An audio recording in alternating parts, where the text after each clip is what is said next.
अंतराय तिमिरोपशान्तये शान्तपावनमचिन्त्य वैभवं तं नरं वपुषि कुञ्जरं मुखे मन्महे किमपि तुन्दिलं महः शरणं करवाणि शर्मदं ते चरणं वाणि चराचरोपजीव्यं करुणामसृणैः कटाक्षपातैः कुरु माम् अम्ब कृतार्थसार्थवाहं शारदा शारदाम्भोजवदना वदनाम्बुजे सर्वदा सर्वदास्माकं सन्निधिः सन्निधिं क्रियात् विमलपटी कमलकुटी पुस्तकरुद्राक्ष शस्तहस्तपुटी कामाक्षि पक्ष्मलाक्षी कलितविपञ्ची विभासि वैरिञ्ची वागर्थाविव सम्पृक्तौ वागर्थप्रतिपत्तये जगतः पितरौ वन्दे पार्वती परमेश्वरौ गुरवे सर्वलोकानां भिषजे भवरोगिणां निधये सर्वविद्यानां दक्षिणामूर्तये नमः नारायणसमारम्भां व्यासशङ्करमध्यमाम् अस्मदाचार्यपर्यन्तां वन्दे गुरुपरम्परां नारायणं नमस्कृत्य नरं चैव नरोत्तमं देवीं सरस्वतीं व्यासं ततो जयमुदीरयेत् यज्ञेश अच्युत गोविन्द माधव अनंत केशव कृष्ण विष्णु हृषीकेश वासुदेव नमोस्तुते श्री वासुदेव नमोस्तुते पुंडरीकपुरमध्यवासिनीं वृत्तराजसहधर्मचारिणीं अद्रिराजतनयां दिने दिने चिंतयामि शिवकामसुंदरीं चिंतयामि शिवकामसुंदरीं नमः शिवाय सांबाय शांताय परमात्मने मृत्युंजयाय रुद्राय महादेवाय ते नमः महादेवाय ते नमः शिवाय गुरवे नमः शिवाय गुरवे नमः शिवाय गुरवे नमः श्रीमात्रे नमः श्रीमात्रे नमः श्रीमात्रे नमः श्री विष्णुरूपाय नमः शिवाय श्री विष्णुरूपाय नमः शिवाय श्री विष्णुरूपाय नमः शिवाय यस्मात् सर्वं समुत्पन्नं चराचरमिदं जगत् इदं नमो नटेशाय तस्मै कारुण्यमूर्तये मूकं करोति वाचालं पंगुं लंघयते गिरिं यत्कृपातमहं वन्दे परमानन्दताण्डवं परमानन्दमाधवं श्रीचित्सभेशाय नमः शिवाय श्रीमन्नटेशाय नमः शिवाय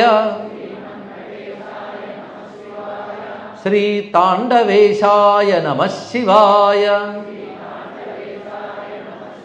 श्रीमूलनाथाय नमः शिवाय नमो महद्भ्यो ऋषिभ्यो गुरुभ्यो नमः श्री वैभव वेंकटेशाय नमः శ్రీ వైభవ వెంకటేశ్వర స్వామి అనుగ్రహంతో నిర్వహిస్తున్న ఈ నటరాజోత్సవాలలో ఈ రోజుకు ప్రాధాన్యం ఉన్నది. ఇది పంచమ దివసం. పంచాక్షరి ప్రభువుకి సంబంధించినటువంటి ఈ పవిత్రమైన రోజున చిదంబర ఘట్టంలోనే అత్యంత ముఖ్యమైనటువంటి ఘట్టం ఇవాళ రాబోతున్నది. ఇది గురువారం నాడే స్వామి వారికి అభయం ఇచ్చాడు. వ్యాఘ్రపాదునికి, పతంజలికి నేను ఆ రోజు మీకు తాండవం చూపిస్తానని. అప్పుడు పతంజలి ప్రవేశించిన వైనం నిన్ను చెప్పుకున్నాం. ఈరోజు విశేషం ఏమిటి అంటే, మనం ఎవరూ అనుకోకుండా ఒక అద్భుతం జరిగింది. చిదంబరంలో నటరాజస్వామి వారి యొక్క రుద్రాక్ష కిరీటం కాంచీ యతీంద్రులు చంద్రశేఖరేంద్ర సరస్వతి స్వామి వారు ధరించినది ఏదైతే ఉన్నదో అది ఈరోజు వేదిక వద్దకు వచ్చి మనల్ని అనుగ్రహిస్తున్నది. చంద్రశేఖరుడు కనుక ఆ కిరీటం చాలా ఆ చంద్రశేఖర లక్షణంతో కలిగింది. అంటే గురువారం నాడు గురు కటాక్షం మనకి జగద్గురువైన నటరాజు యొక్క కటాక్షంగా ఇవాళ లభించినది. ఈ భాగ్యం అవ్యాజ కరుణామూర్తి అనేటువంటి చంద్రశేఖరుడు యొక్క దయ. ఇద్దరు చంద్రశేఖరుడు ధరించారు. అది ఒకరు సాక్షాత్ పరమేశ్వరుడు, మరొకరు సాక్షాత్ పరమేశ్వర స్వరూపులైన కాంచీ యతీంద్రులు శ్రీ శ్రీ చంద్రశేఖరేంద్ర సరస్వతి మహాస్వామి వారు. ఇటువంటి భాగ్యం లభించిందంటే ఈ యజ్ఞం చేయాలని సంకల్పించినటువంటి వారి యొక్క హృదయం శుద్ధమవడం వల్ల ఇటువంటి అద్భుతం జరిగింది. ఇలాంటి అద్భుతమైన గురుకృపకు నమస్కరిస్తూ జగద్గురు పరమేశ్వరమయమైన దక్షిణామూర్తిమయమైన ఈ సభా సదస్సులో ఈరోజు దివ్యమైన ఘట్టంలోకి ప్రవేశిస్తున్న. నిన్న మనం చెప్పుకున్న ప్రకారంగా ఆదిశేషువు శివునికే తపస్సు చేసిన వైనం, బ్రహ్మదేవుని రూపంలో శివుడు పరీక్షించిన వైనం, అదేవిధంగా ఆదిశేషుని యొక్క దృఢచిత్తం తెలుసుకుని అనుగ్రహించాడు. నాయనా, నువ్వు నేను అద్భుతంగా ఆనందంగా తాండవం చేసే చోటు ఉన్నది, అది చిదంబరం అని చెప్పబడుతున్న తిల్లవనం. అక్కడ నువ్వు నా కోసం తపస్సు చేయు. అయితే ఈ రూపంతో కాకుండా అత్రి అనసూయలకు తనయుడుగా నువ్వు ఆవిర్భవించి వెళ్ళాలి అని చెప్పినప్పుడు అతడే పతంజలిగా అవతరించి ఆదిశేషువు అక్కడి నుంచి శివుడు చెప్పిన మార్గంలో ఆ పర్వత శిఖరం దగ్గరికి వెళ్ళి ఆ బిల మార్గంలో ప్రవేశించబోతూ ఉంటే వివిధములైన నాగజాతులు అనంతుడైన ఆదిశేషుని నమస్కరించుతూ ఉన్నాయి. అక్కడికి చేరుకున్న అవన్నీ కూడా చేరి నమస్కరిస్తున్నాయి. కార్కోటకాజ్యా ఫణిన కృతశైలానతి ముదా స్వామినం తముపస్తుత్యా చింతయా పరయా బ్రువన్. వివిధ నాగజాతులు వచ్చాయి. నాగజాతులు, దివ్య నాగజాతులు చాలా ఉన్నాయి. అంటే కార్కోటకాజ్యాహను ఒక మాటలో చెప్పారు. అంటే కర్కోటకుడు మొదలైన అని అనంత, వాసుకి, తక్షక, కర్కోటక, శంఖ, కుళిక, పద్మ, మహాపద్మ, ధార్తరాష్ట్ర, శంఖపాల, ధనంజయ ఇలాంటి ఎన్నో నాగజాతులు ఉన్నాయి, దివ్య నాగములు. అవన్నీ అక్కడ చేరుకుని ఆదిశేషుడికి నమస్కరిస్తున్నాయి. అశేష భోగి సంతాననాథ భూధార ధారక సహస్ర శిరసా శైలస్త్వయాసౌ కిం నమస్కృత. స్వామి, నువ్వు 1000 పడగల వాడివి, ఇవాళ 5 పడగలతో ఇక్కడ కనబడుతున్నావు మాకు. అయినా నేను మేము తెలుసుకోగలిగాను నీ కృప వల్ల. నువ్వు ఈ పర్వతంలో ఈ ప్రాంతానికి ఎందుకు నమస్కారం చేస్తున్నావు ఇది తెలుసుకోవాలనుంది. నువ్వు ఇక్కడికి రావడం ఒక ఆశ్చర్యం, ఇక్కడ నమస్కారం చేయడం ఒక ఆశ్చర్యం. అంటే ఇప్పుడు నేను ఇక్కడ ఈ సహస్రార రంధ్రం నుంచి ప్రవేశిస్తున్నాను. అది తిన్నగా పాతాళ స్థానం నుంచి మొదలవుతూ దాని మూలస్థానం కమలాపురం అని చెప్పబడుతుంది. అక్కడికి చేరి అక్కడి నుంచి క్రమంగానే హృదయస్థానం నుంచి వెళ్ళి తిల్లవనానికి చేరుకోబోతున్నాను అని వాళ్ళకి చెప్పి వారందరిని ఆశీర్వదించి ఆ పతంజలి ఆ మార్గము ద్వారా బయలుదేరి వస్తున్నాడు. నిజానికి ఆ మార్గం భూగర్భంలోంచి వస్తుంది, అంధకార బంధురం అవుతుంది. కానీ మహాసర్పరాజు ఆయనకి అంధకారం ఏమిటి, వెళ్ళగలడు. తన పడగల కాంతులు చాలు. అయినప్పటికీ పడగల కాంతులు, కన్నుల కాంతులు కాకుండా మరొక కాంతి సహాయంతో పెడుతున్నట్టు ఆ మార్గంలో. ఆ కాంతి ఏమిటో చూపిస్తున్నాడు. నిజానికి ఆయనకి ఎన్ని పడగలున్నా, ఎన్ని కళ్ళున్నా ఇప్పుడు 5 కళ్ళే ఉన్నాయి. 5 కళ్ళతో పెడుతున్నాడు. 5 కళ్ళు ఏమిటంటే సమారుహ్య మహాతేజా పంచాక్షర విలోచన. పంచాక్షర మహామంత్రమే నేత్రముగా చేసుకుని పెడుతున్నాడు. అంటే ఆయనకి ఆ సూక్ష్మ మార్గం దర్శింపజేస్తున్నది పంచాక్షరి మహామంత్రం. నిరగాదచిరేణైవ తేన మార్గేణ పన్నగ రత్నాకరేణ సతతం. తిన్నగా సముద్రానికి చేరుకుని ఆ సముద్రపు తీరంలోకి ప్రవేశించాడు. ఆ ప్రవేశించేటప్పటికల్లా అద్భుతమైనటువంటి అరణ్యం గోచరించింది. అదే తిల్లవనం. ఆ తిల్లవనాన్ని చూడగానే ఒక్కసారి పడగలు దించి ప్రణామం చేసి లోపలికి ప్రవేశిస్తున్నాడు. సఫలాని చక్షుంషి కరిష్యం జగతాం సదా. ఇవాళ నా కళ్ళు సార్థకమయ్యే. స్వామి చెప్పినటువంటి మహావనాన్ని చూడగలుగుతున్నాను. సర్వసిద్ధికరం శ్రీమత్పుణ్యం తిల్లవనం యయౌ. సర్వసిద్ధిల్ని ఇచ్చేటువంటి పుణ్యమైనది అని తెలుసుకుని బెలద్వారం నుంచి బయటకు వచ్చిన వాడు ఆ వనంలోకి ప్రవేశించాడు. ఆ వనం ఎలా ఉన్నదంటే ప్రాదుర్భూయ సలోకానాం అవనం తద్వనం మహత్. సర్వలోకానాం అవనం వనం. అవనం అంటే రక్షణ. సర్వలోకాల్ని రక్షించగలిగేటువంటి ఆ వనాన్ని చేరుకుని అక్కడ విశేషమైనటువంటి ఆ వృక్షములు, ఆ దివ్యమైన స్థలములు దర్శిస్తూ క్రమంగా శంకరుడు చెప్పినటువంటి వ్యాఘ్రపాదముని ఎక్కడున్నాడా అని చూసుకుంటూ వెళ్ళాడు. సరిగ్గా అక్కడ హేమపద్మ తటాకం సమీపంలో కుటీర నిర్మాణం చేసుకున్న వ్యాఘ్రపాదుని చూసి నమస్కరించాడు. దివ్యతేజోమూర్తిగా నమస్కరిస్తున్నటువంటి పతంజలిని చూడగానే ఒక్కసారి లేచి నమస్కారం చేశాడు వ్యాఘ్రపాదులు వారు. మహా తేజస్సుతో ఉన్న నువ్వు ఎవరివి, నీ పేరేమిటి, ఎక్కడి నుంచి వచ్చావు, నీ నివాసం ఏమిటి, ఇది తెలుసుకోవాలనుకుంటున్నాను వినయంగా అడగానే అప్పుడు ఆయన తిరిగి ప్రణమిల్లి చెప్తున్నాడు. వ్యాఘ్రపాదమునే వక్షే సర్వం తవ సువిస్తర, నీకంతా విస్తారంగా చెప్తాను విను.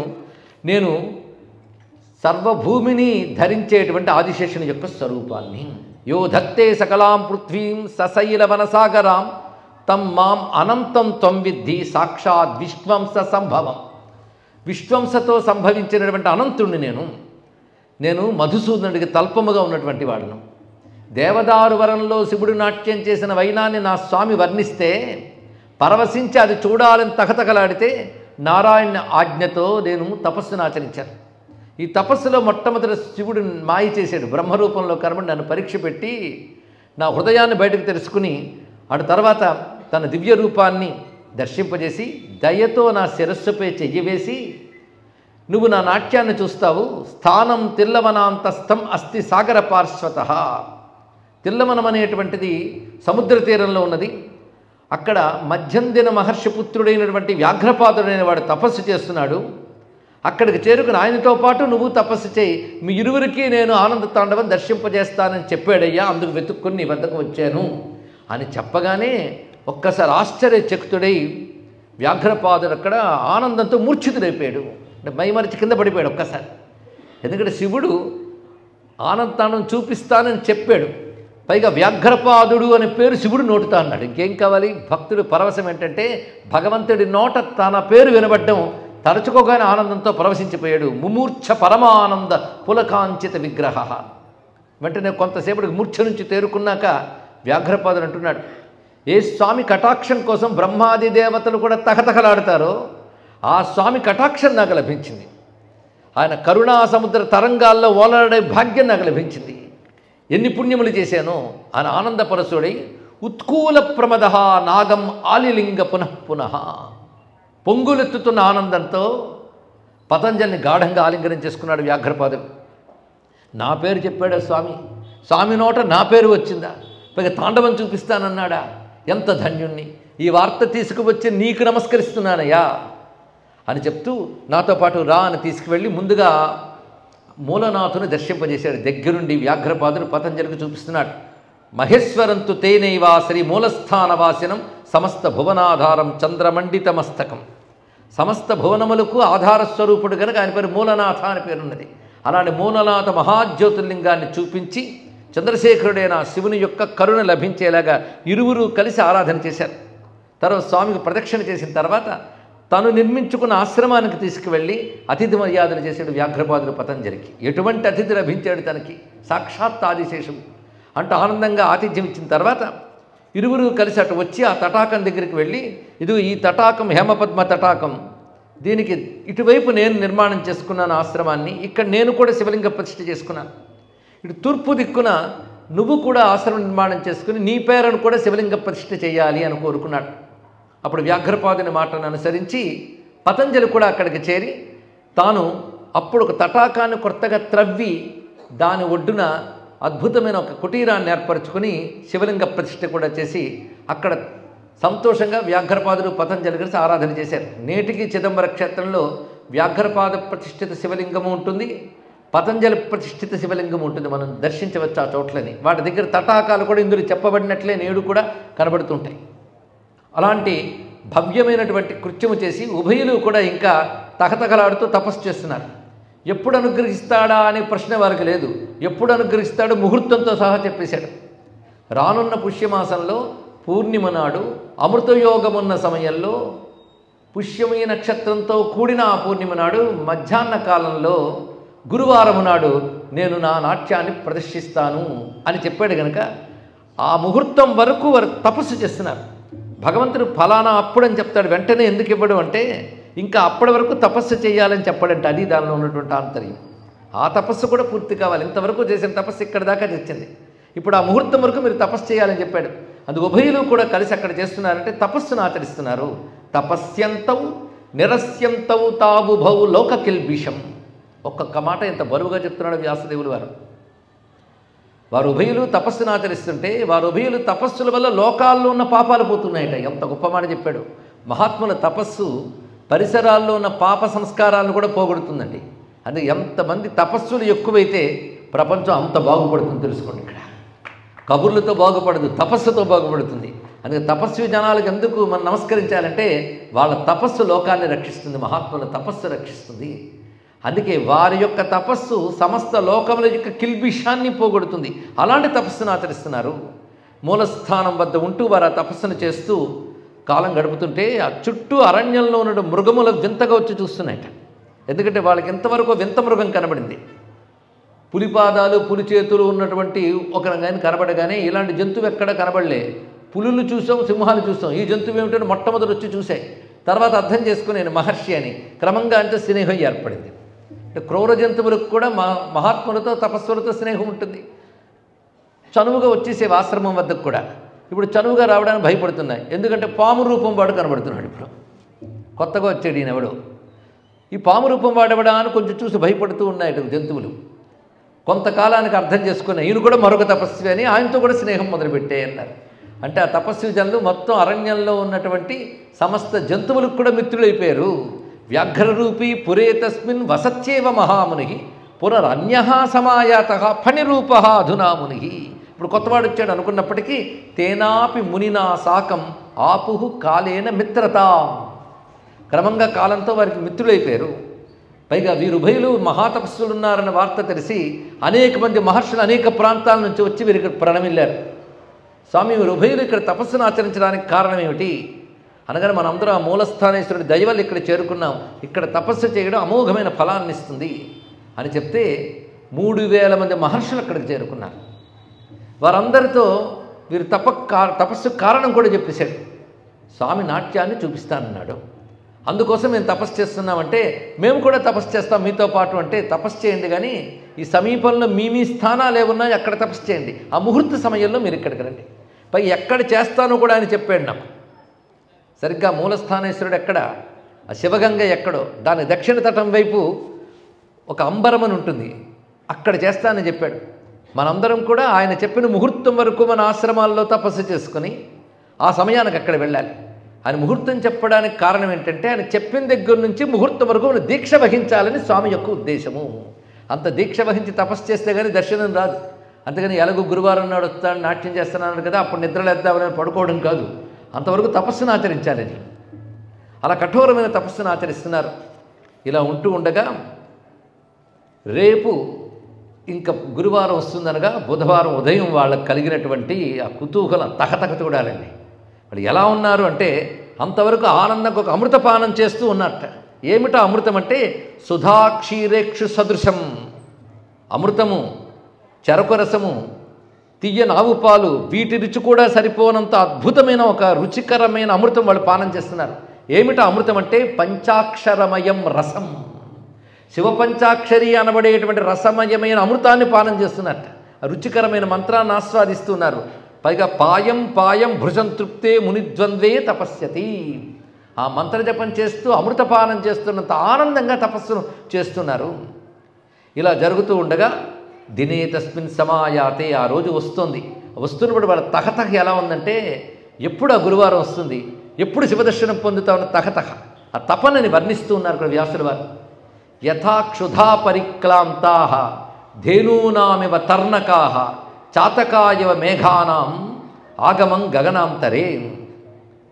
ఆకలితో ఉన్నటువంటి లేగలు ఆవు కోసం ఎదురు చూస్తున్నట్లు, చాతక పక్షులు ఆకాశంలో మేఘాలు ఎప్పుడొస్తాయా అని ఎదురు చూస్తున్నట్లు ఆ గురువారం మధ్యాహ్న సమయం ఎప్పుడొస్తుందా అని ఎదురు చూస్తున్నారు వారు ఉభయులు కూడాను. అలా తకతకలాడుతున్నారు. పైగా ఏ రోజైతే జరుగుతుందో అని ముందు రోజు అంటే బుధవారం ఉదయం నాడు వీరు ఉదయం చేయవలసిన కాలకృత్యములన్నీ పూర్తయిన తర్వాత ఆ రోజు ప్రత్యేకించి గణపతిని ఆరాధన చేశారు. ప్రత్యేకంగా గణపతిని ఆరాధన చేశారు. నిత్య గణపతి ఆరాధన చేసినా ప్రత్యేకంగా చేశారు. ఎందుకంటే స్వామి తాండవం చూపించిన సిద్ధపడినా ఏ విఘ్నం లేకుండా జరగాలనేటువంటి తపనతో గణపతిని ఆరాధన చేశారు. మనం కూడా ఒక్కసారి నమస్కారం చేసుకుందాం. ఎందుకంటే ఇక్కడ ఎందరో శ్రద్ధాళువులు దీక్షితులై విశ్వాసంతో ఇక్కడ కూర్చున్నారు. వారికి కూడా స్వామి అనుగ్రహం లభించాలి అనే ఉద్దేశంతో గణపతి ఒక్కసారి నమస్కారం చేసుకోవాలి. ఎలా చేసుకున్నారంటే నిర్విఘ్నతాయై విఘ్నేశం అవందేతాం హరాత్మజం పూజాభిర్వివిధాభిశ్చ స్తోత్రై ఆగమగర్భితై శ్రీ గణేశాయ నమః. వివిధములైనటువంటి ఆగమ నిగమ మంత్రాలతో గణపతిని పూజించి స్తోత్రములు చేసి ఆరాధించారు. ఆ రోజున మరి మరింతగా సాధన చేస్తూ ఉన్నారు. ఇలా ఉంటే మరు రోజు ఉదయాన్నే సూర్యభగవానుడు కూడాను ఎంత వేగం నేను కూడా నాట్యం చేస్తానా అన్నట్టు ఉదయించాడు ఆయన. ఆ ఉదయించిన సమయం చూసుకుని వాళ్ళు మళ్ళీ చేయవలసిన కృత్యములు చేసి మధ్యాహ్న దివసం వరకు మహర్షులందరూ ఇక్కడ చేరుకున్నారు. వారందరూ కూడా ఏకాగ్రచిత్తులై పరమాత్మని ధ్యానిస్తూ మంత్రజపం చేస్తూ మధ్యాహ్నం అవగానే ఏ చోటు స్వామి వర్ణించాడో ఆ చోటు దగ్గరికి వెళ్ళి చేరుకున్నారు. ఆ చోటు చూస్తున్నారు. సరిగ్గా సమయం సమీపించింది, ముహూర్తకాలం సమీపించింది. అమృతయోగం కలిగిన ఆ ముహూర్తకాలంలో అత్రాంతరే జగత్స్వామి ప్రణవాత్మా నటేశ్వర. ప్రణవాత్మా నటేశ్వర గొప్ప మాట చెప్తున్నాడు ఇక్కడ. తర్వాత వ్యాఖ్యానించుకుందాం నేను. ఆ ప్రణవస్వరూపుడైన నటేశ్వరుడు నాట్యం చేయాలని సంకల్పించుకున్నాడు గనక ఒక్కసారి ఆ చోట ముందుగా వినబడినవి ఏమిటి అంటే ధ్వనులు వినబడ్డాయి. ఆ ధ్వనులు అద్భుతమైన కాకల, దుందుభి, పటహ, మురజ ఇలా చెప్పబడుతున్న వివిధ వాద్యములు ముందు వినబడుతున్నాయి. అనంతరం తర్వాత వినబడుతున్నవి మృదంగ, శంఖ, పణవ, శృంగ, వంశాది నిస్వనాహ. తాళములు, మద్దెలు, శంఖములు, కొమ్ముబూరాలు, వేణునాదాలు ఇలాంటి నాదములన్నీ వినబడుతున్నాయి. సర్వవాద్యనాదములు వినబడుతున్నాయి. ముందు ధ్వని, తర్వాత కాంతి, తర్వాత మూర్తి. ఇది దర్శన క్రమం అండి. ఇదే ముందు నాదానుసంధానం, తర్వాత జ్యోతి, ఆ జ్యోతి మధ్యంలో పరంజ్యోతి. ఇది దర్శన క్రమం. ఆ దర్శన క్రమం ఇప్పుడు జరుగుతుంది. ముందు వినబడుతున్నది నాదము. ఆ దివ్యనాదములు ఇన్ని రకాలుగా సర్వవాద్యానాం శృత్వా తారధ్వనిం పురః ప్రాప్తో మహీతలం వేగాత్. అక్కడక్కడ కొంచెం వెనక్కున్న వాళ్ళు కూడా ధ్వనులు విన్నమంటే నా చోటుకు వచ్చి సర్దుకున్నారు అందరూ చూడడానికి. తపస్సులు, దేవతలు ఎవరి పక్క ఎవరున్నారో కూడా చోటుకుండా అందరూ కలిసిపోయి చూస్తున్నారండి ఆ చోటు వైపు. వెంటనే జరుగుతున్నది ఏంటంటే సర్పము వలె 1000 తలలున్న ఒక గణాధ్యక్షుడు అక్కడ చేరుకున్నాడు. ముందుగా ఆయన పేరు భానుకంపుడు అనేవాడు. సహస్రమూర్ధ ప్రక్షాతో భానుకంపో గణేశ్వర. అతను ఎలా ఉన్నాడంటే 1000 శిఖరాల పర్వతంలో ఉన్నాడు. అలా వచ్చాడు అక్కడికి కదులుతూ. తెల్లని శరీరంతో ఉన్నాడు. తన 1000 నోళ్లలోనూ 1000 శంఖాలు పెట్టుకున్నాడు ఆయన. పెట్టుకుని శంఖాన్నివేశ్య వక్త్రేష్టు చంద్రమండల సన్నిభాన్. ఒక్కొక్క శంఖము ఒక చంద్రమండలంలో ఉందిట. అలాంటి తెల్లని శంఖాలు పెట్టుకుని దద్భౌ మహాద్భుతం తారం ఓంకారముఖరం. ఓంకారనాదాన్ని ప్రతిధ్వనించేటట్లుగా ఆ శంఖనాదం చేస్తున్నారు. 1000 శంఖాలు ఏకకాలంలో మ్రోగుతున్నాయి. వెంటనే ఆనందంగా మరొక గణాధ్యక్షుడు మరొక వైపు నుంచి వచ్చాడు. ఈయన ఒక వైపు నుంచి వస్తే ఆయన మరొక వైపు నుంచి వచ్చాడు. ఆయన పేరు బాణుడు. ఈ బాణుడికి మనం అనుకునే బాణాసురుడికి సంబంధం లేదు. శివుని గణాల్లో ఒకడిగిన ఈ బాణుడు అద్భుతమైనటువంటి శృంగము, కొమ్ముబూర పట్టుకుని వచ్చాడు. అదేవిధంగా ఒకానొక పటకం అనేటువంటి మృదంగం పట్టుకొచ్చాడు. కొమ్ముబూర ఊది మృదంగములు వాయించాడు ఆయన. ఈ విధంగా శంఖనాద మృదంగములు మోగగానే తర్వాత పంచవాద్యములు వినబడుతున్నాయి. ఇక్కడ 5 రకముల వాద్యములు. అవి వేదనాదం వినబడుతుంది. దివ్యమైన అనేక నాదములు వినబడుతూ ఉండగా ఎక్కడో దేవతలు గానం చేస్తున్న ధ్వని కూడా వినబడుతుంది. గానం చ దేవజాతీనాం కర్ణాయుషమసురున్వతాం. కర్ణామృతముగా ఒకనొక నాదం వినబడుతుంది. అలాంటి సమయంలో ఒక్కసారిగా పైనుంచి ఆ అంబరమని చెప్పబడేటువంటి చోట పువ్వులు వానలు కొనబడుతున్నాయి. పువ్వుల వానలు కురుస్తూ ఉన్నాయి. ఇక్కడ అంటే ధ్వనులు వినబడుతున్నాయి, పువ్వుల వానలు కురుస్తున్నాయి. ఇంకెవరూ కనిపించట్లేదు. ముందు అంబరం అంటే ఆ చోటు మీద పువ్వులు పడుతున్నాయి. అది పుష్పవృష్టి దేవతలు కురిపిస్తున్నట్టుగా పడుతున్నది. తర్వాత వాయువులు వీస్తున్నాయి. ఆ వాయువుల్లో పూల వాసనలు చక్కగా వస్తున్నాయి. వెంటనే అందరూ 2 చేతులు దోయలించి స్వామి వస్తున్నటువంటి వైనం చూస్తున్నారు. ఆ గాలులు అలా వస్తున్నాయండి. తర్వాత నూపురారావం పాదపద్మస్య శూలిన. శివుడు వస్తూ ఉన్నట్లుగా ఆయన కాలి మువ్వల సవ్వడి వినడం ప్రారంభమైంది. వెంటనే 2 చేతులు దోయిలించి ఆనందంతో ప్రసీద భగవందేవా గిరిజా ప్రాణవల్లభ నటరాజా నమస్తుభ్యం దర్శయత్వత్పదాంబుజం. స్వామి నీ పాదపద్మాలను దర్శింపజేయవయ్యా నటరాజా అని ప్రార్థిస్తూ ఉంటే ఒక్కసారిగా పరమేశ్వరుడు అక్కడ ఉన్నటువంటి వ్యాఘ్రపాద పతంజలికి ఇతర మహర్షులకి జ్ఞాన దృష్టి అనబడే ఒకనొక దివ్య దృష్టిని అనుగ్రహించాడు. ఎందుకంటే అంత తపస్సు చేసినా వాళ్ళకున్న ఈ చక్షువుల రూపాన్ని చూడలేవు. అందుకే జ్ఞాన దృష్టిని దదవుతదా ఇచ్చిన తర్వాత వారికి కనబడింది ఏంటంటే ఒక తెర కనబడింది అంబరం వద్ద. ఆశ్చర్యకరంగా ఒక తెర కనబడిందండి. ఆ తెరను చూస్తున్నారు వారు. ఆ తెర ఏమిటయ్యా అంటే అత మోహస్య జనని జగత్ సంసారకారిణి మాయాయవనిక. దాని పేరు మాయ అనబడే తెర. అది మోహానికి తల్లి. మోహం అంటే పరమాత్మని తెలియనివ్వకుండా చేసే ఒకానొక అవిద్యాశక్తి. మనం తెరకి ఇవతలే ఉన్నాం, అవతలేము. తెరకి ఇవతలుంటే మరుగు, తెర తొలగితే మరుగు తొలగింది. అంతవరకు మరుగేలరా అనవలసింది ఇక్కడ. ఆ మరుగు ఆ తెర. ఆ తెర ఉండడం వల్లే సంసారంలో ప్రవర్తిస్తున్నాం. ఆ తెర తొలగిపోతే ముక్తే. తెర తీయగరాదా లోని తెర తీయగరాదా అని త్యాగరాజాదులు అంటే వారు అడగగలరు. అది గుళ్ళో దేవుడి ముందు వేసిన తెర కాదు, పరమాత్మని తెలియనియని మాయా యవనిక. అది జగత్ సంసారకారిణి. ఒక్కొక్క మాట మోహస్య జనని జగత్ సంసారకారిణి. అది మోహానికి తల్లి, సంసారానికి కారణమైనటువంటి తెర కనబడుతుంది. వీళ్ళకి ఎప్పుడైతే జ్ఞాన దృష్టిని ఇచ్చాడో అప్పుడు ఆ తెర తొలగిందండి. ఒక్కసారి ఆ వేదిక వద్ద ఉన్న తెర తొలగ్గానే వాళ్ళకి సహస్రార్క సమప్రభం అభూత్తేజ, వేల సూర్యులు ఒక్కసారి ఉదయించారా అన్నట్లు ఒక కాంతిపుంజం దర్శనమిచ్చింది తెర తొలగ్గానే. ఆ కాంతిపుంజాన్ని వాళ్ళు చూస్తున్నారు. చిత్రం ఏంటంటే అంత కాంతిపుంజం కనబడింది కానీ చల్లగా ఉంది ఆ కాంతి. వేల సూర్యులు ఒక్కసారి ఉదయిస్తే ఆ వేడి తట్టుకోగలమా అంటే వెలుగు అంత ఉంది కానీ వేడి లేదుట, చలువుగా ఉంది. ఆ చలువు ఎలా ఉందంటే సహస్ర చంద్ర సంకాసం అనిరూపిత తాత్వికం, ఇలా ఉందని వర్ణించలేనటువంటి చల్లని ప్రకాశం అది. అంటే ప్రకాశం చూస్తే కోటి సూర్యుల వెలుగు, శాంతము చూస్తే కోటి చంద్రుల వెలుగు. అలా అంటే ఒక కాంతిపుంజం గోచరిస్తున్నది. అది ఎంత ఉన్నది అంటే వాళ్ళు ఎక్కడున్నారో మర్చిపోయారు. వనంలో ఒక భాగంలో కాదు, ఆ కాంతి తప్ప మరొకటి కనిపించట్లేదు. మేరుమందర సంకాసం, అంత మహాకాంతి. ఈ కాంతి ఎక్కడ గోచరిస్తుంది నిజానికంటే యోగి హృత్పద్మ గోచరం. యోగులు హృదయ పద్మంలో చూసేటువంటి కాంతి ఇది. చర్మచక్షుర్ అనిగ్రాహ్యం, చర్మచక్షువులతో చూడలేనటువంటి కాంతి. అది తప్ప మరొకట్లేదు. అలా మొత్తం ఆ కాంతి మాత్రమే వ్యాపించి ఉన్నది. ఒక్కసారి ఏదైనా వస్తువు వెలుగుతూ వస్తే ముందు కాంతికి మిరుమిట్లు గొలిపి మన కనులు ఆ వస్తువుకి అలవాటు పడ్డానికి కొంత సమయం పడుతుంది. ఆ కాంతిపుంజం అంత రాగానే వీళ్ళ కనులు కొంతసేపటికి అలవాటు పడగానే ఆ కాంతిపుంజ మధ్యంలో అద్భుతమైన దృశ్యం కనబడుతున్నది. చిదంబర సభా మధ్యే, ఆ కాంతిపుంజ మధ్యంలో ఇంతటికీ కారణమైన వాడు గోచరించాడు. ముందు ఒక పాదం పెట్టి ప్రత్యక్షమయ్యాడు స్వామి. ఇక్కడ ఇంత కాంతి ఎవరి నుంచి వస్తున్నదో ఆ చిదంబరేశ్వరుడైన నటరాజు దర్శనమిచ్చాడు. మొత్తం అక్కడ ఉన్నటువంటి వ్యాఘ్రపాద పతంజులందరికీ కూడా. స్థాపితైక పదాంభోజం నిశ్చలం వా గగోచరం. ఆ పాదాన్ని అలా పెట్టి నిశ్చలంగా ఉంచాడు. అటువంటి పాదాన్ని ముందు చూశారు వాళ్ళు. మాటల కందనటువంటి దివ్య తేజస్సుతో ప్రకాశిస్తున్న పాదం. ఏ పాదాన్ని ఆశ్రయిస్తే సాయుధ్యముక్తి లభిస్తుందో అటువంటి పాదం. తిర్య కుంచిత వామాంఘ్రి లసన్మాణిక్య నూపురం అపాదమస్తకం భూషా పునరుక్త ప్రబోధయం. కుడిపాదం అలా పెట్టి ఎడం పాదం పైకెత్తాడు ఆయన.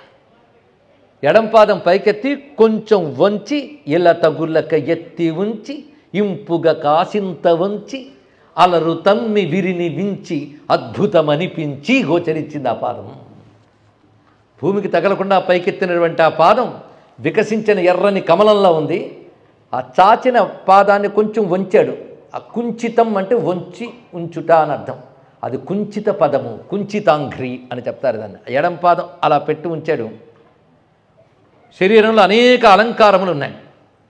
ఆ పాదం అలా చూస్తూ వెళుతుంటే కాలి పిక్కల వరకు, కటి నుంచి కాలి పిక్కల వరకు అద్భుతమైన పులి చర్మం కప్పబడి ఉన్నది. ఇక్కడ ఊరూరు దండయుగళం చలద్వ్యాఘ్రాజినాంబరం, ఆ వ్యాఘ్రాజనంతో కప్పబడి ఉంది.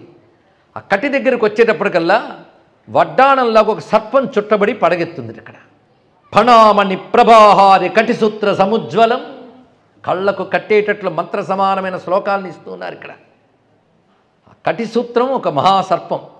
అది సరిగ్గా వచ్చి నాభి దగ్గరకు వచ్చేటప్పటికల్లా పడగెత్తుంది. ఆ పడగ మీద మణులు ప్రకాశిస్తున్నాయి. అటువంటి వడ్డాణం ప్రత్యుప్త నవరత్నాఢ్య నాభి కళ్యాణ భూషణం. అది కాకుండా నాభి దగ్గర మళ్ళీ ఒక మణులతో ప్రకాశిస్తున్న రత్నాన్ని ధరించి ఉన్నాడు స్వామి. తన సన్నని అన్న నడుము పైకి వెళుతున్న కొద్దీ విస్తరించి విశాలమైన వక్షస్థలం, ఎడమ భుజం నుంచి వేలాడుతూ ముత్యాలతో చేసినటువంటి అద్భుతమైన యజ్ఞసూత్రం గోచరిస్తోంది. యజ్ఞసూత్ర ప్రభాసోభి శిలాఘన భుజాంతరం, అద్భుతమైన యజ్ఞసూత్రంతో ప్రకాశించుతూ ఉన్నాడు. కించిదాకుంచితోద్భాసి వామపాణి సరోరుహం దత్తాభయ కరాబద్ధ ఫణికంకణ భూషితం. ఆ ఎడమ చేతిని చాచి దాన్ని కూడా కొంచెం ఉంచాడు, కుడి చేతిని దానిపైన పెట్టాడు. ఆ పెట్టి అభయాన్ని చూపిస్తున్నాడు. ఈ విధంగా ఇది డోలాహస్తము, అది అభయహస్తము చేసి పైన 2 చేతుల్లో చల డమరు దీప్తాగ్ని భూషిత అన్యభుజద్వయం, కుడి చేత్తో డమరుకాన్ని, ఎడం చేత్తో దివ్యమైన అగ్నిని ధరించున్నాడు. ఇంకా పైకి చూస్తే అనేక ఆభరణములు ప్రకాశిస్తున్నాయి, సర్పాభరణములతో సహా. పైగా అభయమిచ్చి పెట్టిన చేతికి సర్పకంకణం ఉంది. దారుకావనంలో నాట్యం గుర్తు తెచ్చుకోవాలి. అక్కడ ఎలాగ వాళ్ళకి దర్శనమిచ్చాడో అదే ఇక్కడ కనబడుతుంది. ఇక్కడ ఆ రూపం. పైగా కంఠం వద్ద తానెవడో చెప్పే గుర్తుంటుందండి. ఎన్ని మూర్తులు మార్చని 2 ఎప్పుడు మార్చట, నీలకంఠం నెలవంక ఎప్పుడు ఉంటాయి దానికి. ఎందుకంటే సర్వ జగత్తును రక్షించడం కోసం విషాన్ని నిగ్రహించి పెట్టుకున్నాను చాటుతాడు ఆ కంఠాన్ని. అందుకే ఆ కంఠంలో నీలకాంతులు గోచరిస్తున్నాయి. కాలకూట ప్రభాసంగ నీలబంధుర కంధరం తాటంక శంఖభూషాఢ్యాం విలసత్కర్ణపాశకం. ఒకవైపు ఎడమ చెవికి తాటంకం పెట్టుకున్నాడు, కుడి చెవికి పురుషులు ధరించేటువంటి మకర కుండలం ప్రకాశిస్తున్నది ఇక్కడ శంఖాకారంలో. ఇలా చెవులకి అలంకరించి ఉన్నాయి. ఆడ తర్వాత ఆ ఎర్రని పెదాల మీద చెదరిని చిరునవ్వండి మందస్మిత ప్రభ అది గోచరిస్తున్నది ఇక్కడ. అధర రంగం మందు నటనం మాడే మందస్మిత శ్రీప్రభ అది ప్రకాశిస్తున్నది. అనతిస్ఫుట సంభూత మందస్మిత శశిప్రభం, చిన్న నవ్వే కానీ ఎంత వెన్నెల వెలుగునిస్తోందో అన్నట్లు ప్రకాశిస్తున్నది ఆ నవ్వు. ఇక రమణీయమైనటువంటి ముఖ ఎలా ఉన్నదంటే బాగా వికసించిన పద్మంలాగా ప్రఫుల్లమైన వదనంతో ప్రసన్న వదనంతో చూస్తున్నాడు. ఎవరిని అంటే ఆ ప్రక్క నిలబడ్డ ఆవిడని చూస్తున్నాడు ఇక్కడ. ప్రఫుల్ల రమణీయాబ్జ పరిపంథి ముఖచ్చవి పార్వతీ వదనాంభోజ మధుపాయిత లోచనం. అమ్మవారి ముఖాన్ని చూస్తూ ఆ సౌందర్యాన్ని ఆస్వాదిస్తున్న కళ్ళతో ఉన్నాడు. పైగా చిత్రం ఏంటంటే కనుబొమ్మలు అలా కదిలిస్తున్నాడు అప్పుడప్పుడు చక్కగా. అలా కదిలిస్తూ భ్రూవల్లరి సముద్భాసి బాలచంద్రార్క భాసును ఆ కనుబొమ్మలు కదిలిస్తూ నెలవంకతో ప్రకాశిస్తున్నాడు. పైన అద్భుతమైనటువంటి జటాజూటం, ఆ జటాజూటంలో గంగ ఒదిగి ఉన్నది. ఆ జటాజూటాన్ని చుట్టుకుని సర్పం ఉన్నది ఇక్కడ. వలుద కింజడ కొప్పు వదలి వీడకయుండ పెనుపాప తలపాగ బిగియ జుట్టి అని శ్రీనాథుడు వర్ణిస్తాడు. ఆ విధంగా అద్భుతమైనటువంటి జటాజూటం. పైగా జటాజూటం ఎలా ఉన్నది అంటే విద్యుత్పింగ జటాధరం, మెరుపు తీగల్లాగా ఉన్నాయట జడలు. అవి గోరోజన వర్ణంలో ప్రకాశిస్తున్నాయట. గోరోజన వర్ణం అంటే ఎరుపు పసుపు కలిగిన కాంతి. అలాంటి జటాజూటం బంధించి ముడి విడిపోకుండా సర్పం చుట్టుకున్నాడు తలపాగలాగా. ఒకవైపు నెలవంక ప్రకాశిస్తున్నది. ఎన్నున్నాయో ఆ తల మీద గంగా పన్నగ ముగ్ధేందు యుతపింగ జటాధరం. గంగా సర్పాలంకారం, నెలవంక మూడింటితో ప్రకాశిస్తున్నాడు. పైగా మధ్యలో ఒక చిన్న పుర్రె, దాని మీద ఎవరో పెట్టినట్టు ఉమ్మెత్త పువ్వులు, జిల్లేడి పువ్వులు ఇవి అలంకరించుకున్నాడు. తుమ్మి పువ్వులు ఇవన్నీ ఉన్నాయి తల మీద. అలాంటి జటాజూటంతో ప్రకాశిస్తూ శరీరంలో భస్మరేఖలు మొత్తం పాదం నుంచి నుదుటి వరకు ప్రకాశిస్తుండగా తెల్లని కాంతితో ప్రకాశిస్తున్నాడు స్వామివారు. చలత్పింగ జటాభార పిశంగీకృత దిగ్ముఖం. ఒక్కసారి విదిలించాడు. విదిలించగానే పాము కట్ట విప్పుకుందేమో అన్నట్టు అయిపోయింది. అలా విప్పగానే జటాజూటం విప్పారింది ఒక్కసారి. అది ఎలా ఉన్నదంటే 1000 కిరణాలు విప్పార్చిన సూర్యుడిలా కనబడుతున్నాడు శివుడు అప్పుడు. ఆ జటాజూటం జటా కటాక సంభ్రమ భ్రమన్ నిలింప నిర్జరి విలోల వీచి వల్లరి విరాజమానమూర్ధని ధగ ధగ ధగ జ్వలల్లలాట పట్టపావకే కిశోర చంద్రశేఖరే రతి ప్రతిక్షణం మమ. ఆహా, ఆ జట చూస్తే చాలండి బాబు, ఎంత ఉన్నదో. ఆ జటాజూటం విప్పిన వెంటనే అంతవరకు అలంకారం కూడా చంద్రుడు తడబడిపోయాడు ఒక్కసారి. అలా జడలు కదిలించగానే జారి ఎగిరిపోతానేమో అనుకుని ఒక జటాజూటం పట్టుకుని వేలాడుతున్నట్ట చంద్రుడు ఇక్కడ. ఆ గంగ తుంపురులు ఒక్కసారి తుళ్ళి ఆ చోటంతా ఒక్కసారి పవిత్రమైపోయినట్టు అయిపోయింది. ఇక్కడ జటాటవీ గళ్ళ జల ప్రవాహ పావిత స్థలే, ముందు కల్లాపి జల్లినట్టుగా స్వామి తల విదిలించగానే ఆ గంగ నీళ్ళు ఆ చోట పడ్డాయటండి. జటాటవీ గళ జల ప్రవాహ పావిత స్థలే గళే బలం యలంబితాం భుజంగ తుంగ మాలికాం. ఆ కంఠ నుంచి ఈయన కుదుపుకి ఆ సర్పం కూడా కదిలింది ఒక్కసారి, కానీ కింద పడలే, వేలాడుతుంది పట్టండి. డమ డమ డమ డమన్ నినాదవ డమర్వయం చకార చండ తాండవం తనోతున శివ శివం. చకార చండ తాండవం తనోతున శివ శివం. ఇంకా స్వామి ఆ నాట్యం ప్రారంభించిన సిద్ధమవగానే ముందు ఆవిడని చూశాడు. ఏమంటావు అన్నట్టు ఆ సైకిల్ వాళ్ళిద్దరికీ అర్థం అవ్వాలి, ఎవరికి అర్థం కావు. ఆవిడ నిలబడింది. ఏవమత్యద్భుతం దివ్యం రూపమానంద తాండవం దృష్ట్వా తతశ్చ తత్పార్శ్వే శివాం పరమసుందరి. ఆవిడ పరమసుందరి, మహాత్రిపుర సుందరి ఆ శివ. ఆవిడ ఇక్కడ నిలబడినది. ఇంకా ఆవిడ వర్ణన చేస్తున్నారండి. తటిల్లేఖా తన్వీం తపనశశి వైశ్వానరమయీం అని వర్ణించినట్లుగా స తటిద్ఘన సచ్ఛాయ హల్లకోజ్వల కుంతలాం సింధూర తిలకోద్భాసి పాల పట్ట విరాజితాం సౌందర్య సింధులకరీ సదృక్ష భ్రూ విభూషితాం నిశాత శంభరారాతి శరభారజలోచనాం తత్తద్విభూషణోద్భాసి కర్ణనాసా మనోహరాం ప్రబాళ విద్రుమ జపా పరిపంక్తి ప్రభాధరాం ముక్తాఫల సమచ్ఛాయ దంతపంక్తి సుశోభితాం శంఖపోగ లసత్కంఠ దివ్యమంగళ భూషణాం బాలవంశలతామిత్ర బాహుపాశోపశోభితాం పాణిపద్మధృతోత్ఫుల్ల కల్హార పరిభాసురాం పీనోత్తుంగ స్తనద్వంద విజ్వల తారహారకాం ఆవర్త రుచిరాకార నతనాభి సముజ్వలాం నానారత్న కళాత్కుర్వన్ మేఖలా సమలంకృతం కమనయ్య దుకూలాప్త కాంచీదామ పరిష్కృతాం స్మరారామ కదల్యాభ చారూరుస్తం మృదుండితాం గారుత్మత్ మణిప్రక్ష జానుమండల మండితాం కామకాహలికాకార జంఘాకాండ విరాజితాం ఉత్ఫుల్ల పంకజఛాయ పాద పద్మ సరోరుహాం. అమ్మవారి యొక్క శిరస్సు నుంచి పాదముల వరకు వర్ణించారు. చేతిలో ఒక పద్మం పట్టుకుని ఒక చేతి లీలాహస్తంగా పట్టుకుని ఆ శివకామ సుందర అక్కడ నిలబడి స్వామిని చూస్తున్నది. నిజానికి ప్రక్క నిలబడింది కానీ వాళ్ళిద్దరూ ఒకరికొకరు వేరుగారు. వాగర్థావివ సంపృప్తవు వాగర్థ ప్రతిపత్తయే. వాళ్ళిద్దరు ఎలా కనబడుతున్నారంటే చిత్రభానోర్ యథాజ్వాలాం ప్రభామివ విభావసో వాచమర్థస్య యథా దివసస్యేవ శర్వరీం అవినాభూత సంబంధాం ఇచ్ఛాజ్ఞాన క్రియాత్మికాం శివస్య నటరాజస్య శక్తిం పృథగివ స్థితాం. ఆ వాక్యములు ఎంత రమ్యమైన రసాన్ని పెట్టాడు మహానుభావుడు. సూర్యునికి కాంతి ఎలాగో, అగ్నికి జ్వాల ఎలాగో, చంద్రునికి వెన్నెల ఎలాగో, వాక్కుకి అర్థము ఎలాగో ఆ విధంగా విడదీయరాని ఆ తల్లి అవినాభూత శక్తి, శివునకు వేరు కాని శక్తి. ఆ శక్తి ఏమిటంటే ఇచ్ఛాజ్ఞాన క్రియాత్మికాం.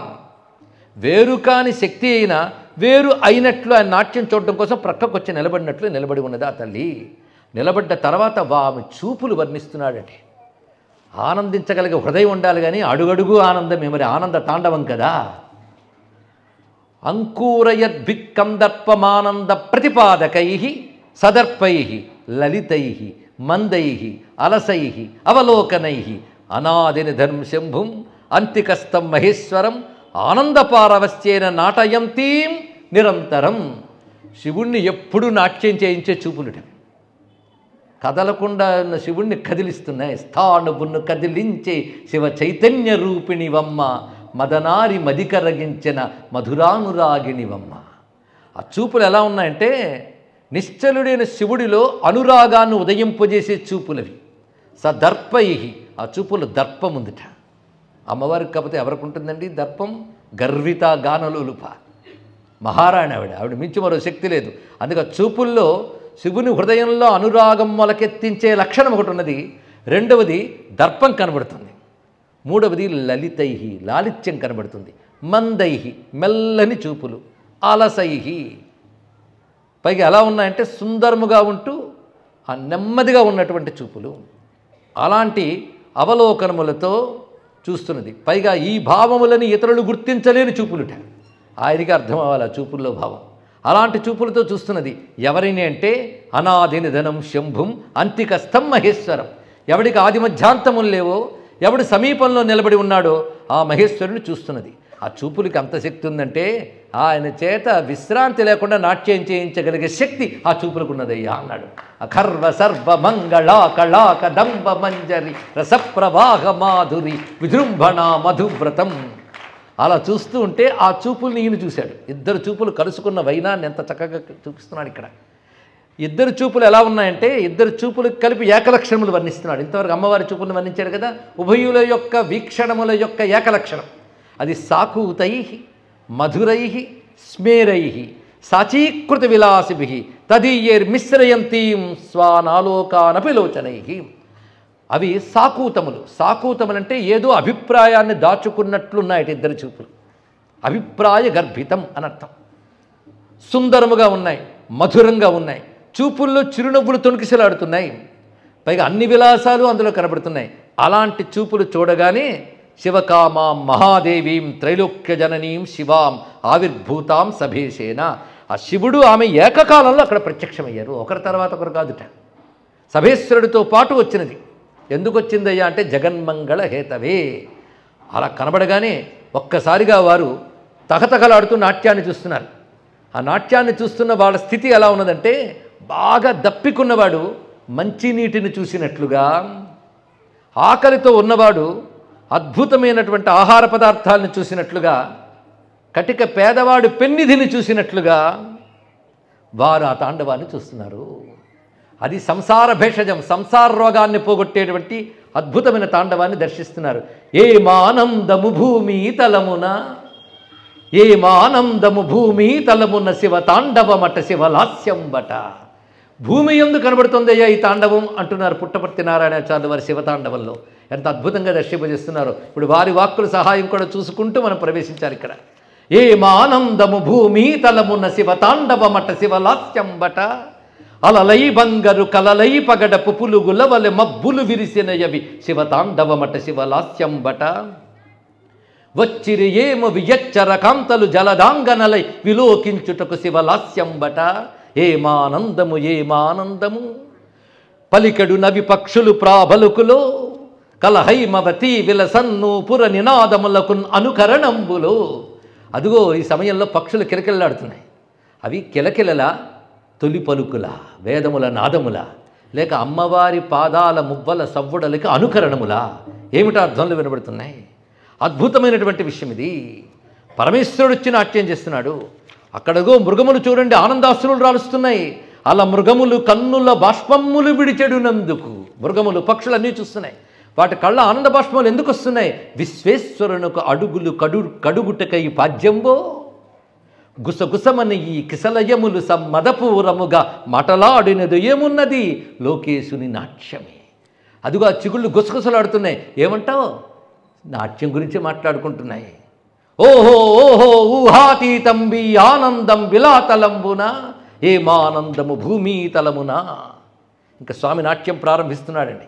పాటల జటాఘటిత జూట రుచి కోటి భృచపాటిత తమిశ్ర వలయం కూట శబరం పటు నిశాట కొల జాట సుఖ మోటన రసైక నిలయం కోటి శతకోటి సమకోటి నయనోత్థిత కృపీట భవ దగ్ధమదనం నాటిత భువం ప్రళయ నాటక మహారచన పాటవచనం హృది భజే పాటవచనం హృది భజే అని నమస్కారం చేస్తూ ఇంకా నాట్యం ప్రారంభించిన నాంది ప్రస్తావన చేస్తూ ఒక ఆయన వచ్చేటప్పుడు.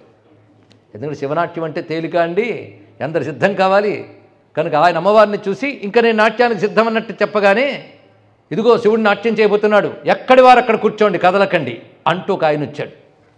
ఆయన ఈ శ్లోకం చదువుతూ వచ్చాడు. ఆయన అంటున్నాడు, జయ జయ శంకర శత్రు భయంకర జయ జయ తాండవ సంభ్రమ సుందర జయ జయ ధైర్య విచాలిత మందర అనగానే వెంటనే ఉత్సాహంగా ప్రమదగణాలన్నీ ఢక్కను మోగించిన వాళ్ళు కొందరు రకరకాల నాదములు చేస్తున్నారు. ఢక్కారవములు పిక్కటిల్ల దశ దిక్కులు మారుత దీర్ఘీకృతములు జన జన జనుత స్వనములకును ప్రతి నినదములీనగ వనది భంగములు. ఇంకా అక్కడ సముద్ర తీరం కదా, తరంగాలు ఉవ్వెత్తున పడుతున్నాయి. అక్కడి నుంచి శివతాండవం చూడాలంత ఉత్సాహంగా. శూలంబున నాభీలతలేవగ కీలాచలయములు లీలిఘానములు ధగధగితములై నిగుడ గనగవులు గగన తలస్తులు బెగడ దేవతలు జయనాదలయా సాధితమూర్తి జయ జయ తాండవ సంభృత కీర్తి జయ గగనాంబర శాత త్రిశూల జయ శుభంకర జయ మహాకాల జయ శుభంకర జయ మహాకాల అంటూ నంది భృంగి మొదలైన వాళ్ళు నాంది పలకగానే అప్పుడు శివుడు నాట్యం ప్రారంభిస్తున్నాడు. ఈ నాట్య శోభ ఎంత గొప్పగా ఉందంటే నట్టువాంగం అంతా సిద్ధమైపోయిందండి. వాళ్ళందరూ చాలా ప్రాక్టీస్ గట్టిగా ఉన్నవాళ్ళు. అక్కడెక్కడో కైలాస సభలో ప్రాక్టీస్ ఉన్నవాళ్ళు ఇవాళ భూమి మీదకి వచ్చేటప్పుడు చూపిస్తున్నారు.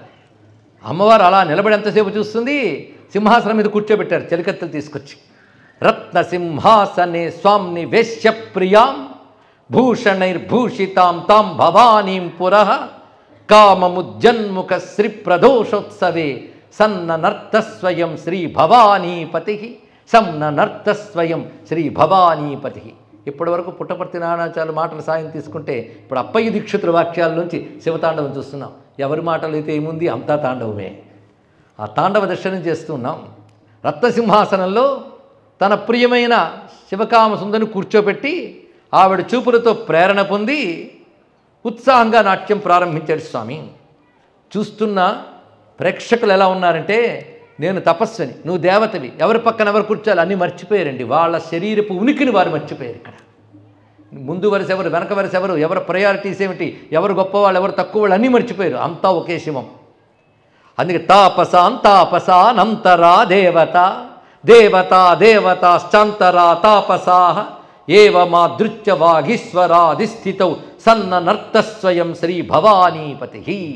ఆయనకి నాట్యం ప్రారంభించబోతుంటే ముందుగా ఒక ఆయన వచ్చి ఆయనకు ఎక్కువ చనువు, ఆయన తిన్నగా వచ్చి నేను ఒక్క నమస్కారం చేసుకున్నాక నువ్వు ప్రారంభించానంట. చిన్న నవ్వు నవ్వాడు స్వామి. ఆ ఎత్తిన పాదానికి తల తగిలించాడు ఆయన. అది మామూలు తల కాదు, ఏనుగు తల. అది తగిలించి నమస్కారం చేసి పక్కకి వెళ్ళిపోయాడు ఆయన. ఎవరో అర్థమైపోతుంది మీకు. ఆది పూజ్యుడు ఆయన గణపతి ఎత్తి నమస్కారం చేశాడు. కుంభి కుంభాహతి స్తంభ సంభావిత శ్రీమదంగ్రిద్వయి విక్రమీ విక్రమీ భక్త శక్తావళి భుక్తి ముక్తిప్రద సన్ననర్తస్వయం శ్రీ భవానీపతికి.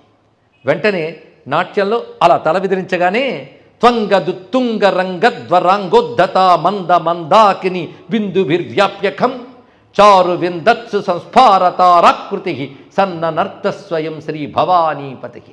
స్వామి నాట్యం ప్రారంభించగానే ఆ తల నుంచి ఉన్న మందాకిని బిందువులు పైకి ఎగిసాయి. ఒక్కసారి తెల్లని గంగ బిందువులు ముత్యాల్లా, ఇంతంత ముత్యాల్లా పైకి లేచాయి.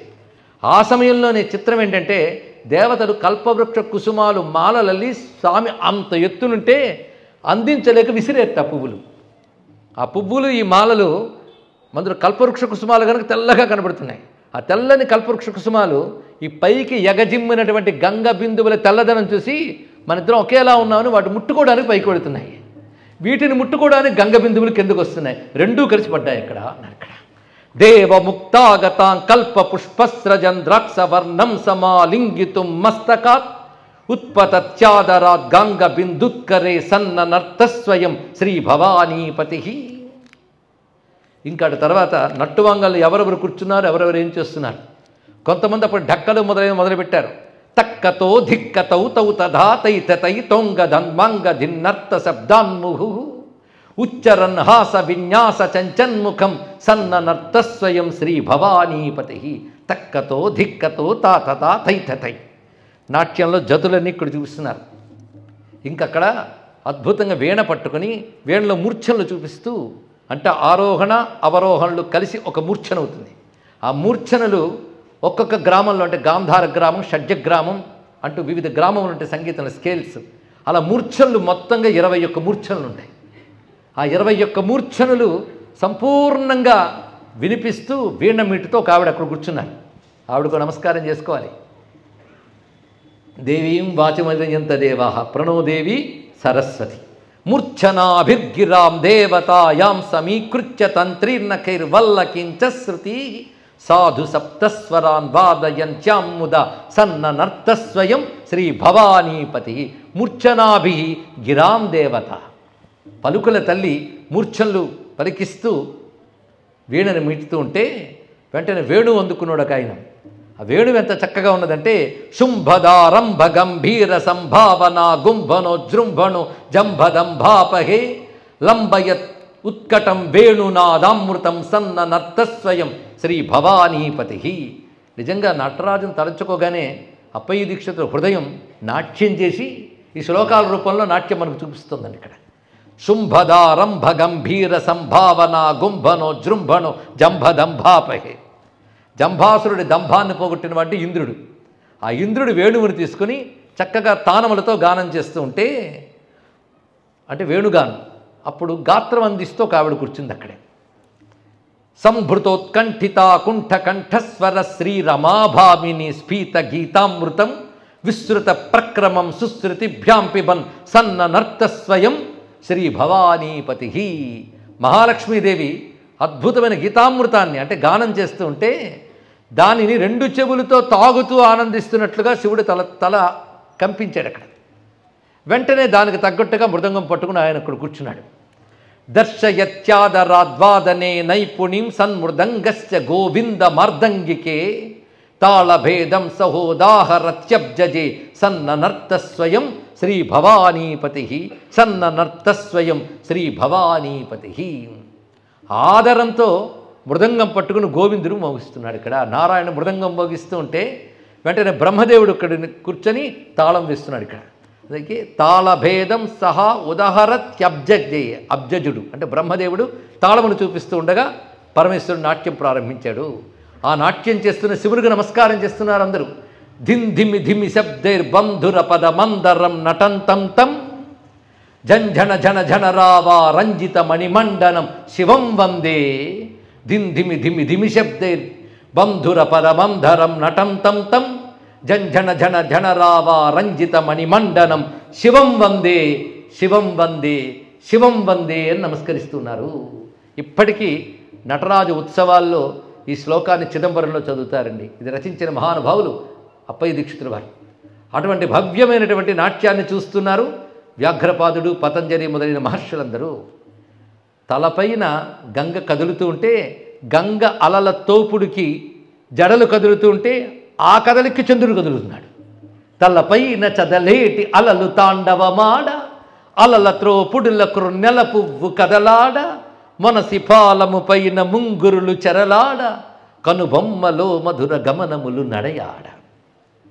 ముందుగా తలపై గంగ అలల సవ్వడి, అలల త్రోపుడికి చంద్రుడి కదలిక, అటు తర్వాత విశాలమైన భాగం, అందులో మూసినటువంటి మూడవ కన్ను, కానీ నాట్యపు అలసట కనిపించేటట్టు అందమైన ముత్యాల వంటి చెమట బిందువులతో ప్రకాశిస్తున్న పాలభాగం, అటు తర్వాత కదిలిస్తున్న కనుబొమ్మలు, కనుబొమ్మలో మధుర గమనములు నడయాడ కనుపాపలో గౌరీ ఎలనవ్వు బింబింప. స్వామి కనుపాపలో గౌరీదేవి నవ్వు కనబడుతుంది. ఏమి ఆశ్చర్యకరమైన విషయం అండి. అంటే ఆ రెండు కలిసిపోయే చూపులు. కను చూపులను తరుణ కౌతుకము చుంబింప కడగి మూడవ కంట కటిక నిప్పులు రాల ధిమి ధిమి ధ్వని సరిద్గిరి గర్భములు తూగ అమిత సంరంభ ఆహాకారములు రేగ అడెనమ్మా శివుడు అడెనమ్మా శివుడు అడెనమ్మా శివుడు. కిసలయ జటాచ్చటలు ముసరుకొని వ్రేలాడ బుసలు కొని తల చుట్టూ భుజగములు పారాడ మకర కుండల చకాచకులు చెక్కుల బూయ అకలంక కంఠహారాళి నృత్యము సేయ ముఖచరములో శ్వాసములు దండడింపంగ ప్రకట భూతి ప్రభా వ్రజమావచరింపంగ నిటల తమటమున్న చెమట నిండు వెల్లువగట్ట కటయుగమ్మున నాట్య కలనంబు చూపట్ట తక జనుత జనుతయను తాళమానము తోడ వికచ నేత్రస్యంది విమల దృష్టులతోడ అడెనమ్మా శివుడు అడెనమ్మా శివుడు. సకల భువనంబులాంగికముగా శంకరుడు సకల వాంగ్మయము వాచికము కాగ మృడుండు సకల నక్షత్రములు కపాలములు గాగ సకలంబు తన ఎడద సాత్వికంబును గాగ గణన చతుర్విధాభినయాభిరతి దేల్చి తన నాట్య గరిమంబు తనలోని తావలచి నృత్యంబు వెలయించి నృత్తంబు జళిపించి నృత్యములు సబలతిముగా చూపించి లాస్య తాండవ భేద రచనాగతులు మీర వశ్యులై సర్వదిక్పాలకులు దరిచేర అడెనమ్మా శివుడు అడెనమ్మా శివుడు. ఇంకా చూపుల్లో ఎన్ని భావాలు చూపిస్తున్నాడో.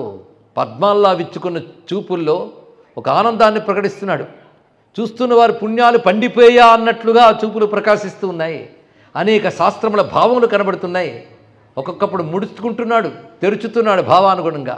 మొగ్గల్లాగా విచ్చుకున్నటువంటి పద్మాల్లాగా తుమ్మెదల కదలికల్లాగా అనేక రకాల భావాలు చూస్తున్నాయి.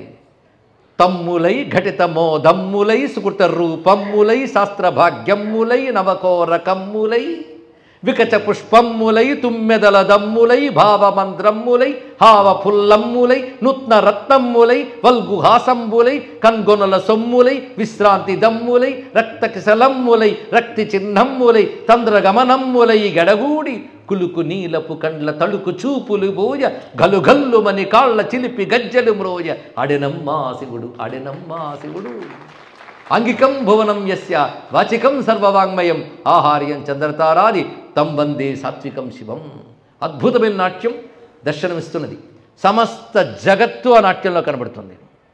సమస్త జగద్విన్యాసము సృష్టి స్థితి సంహారము తిరోధానము అనుగ్రహము ఇవా చేతుల్లోనూ చూపిస్తున్నాడు. సృష్టి ఎలా ప్రారంభమైందంటే మొట్టమొదటి పరమాత్మ యొక్క స్పందన నుంచి సృష్టి వచ్చింది. ఒక వైబ్రేషన్. ఆ ఒక్క వైబ్రేషను ఇంత సృష్టికి కారణమైంది.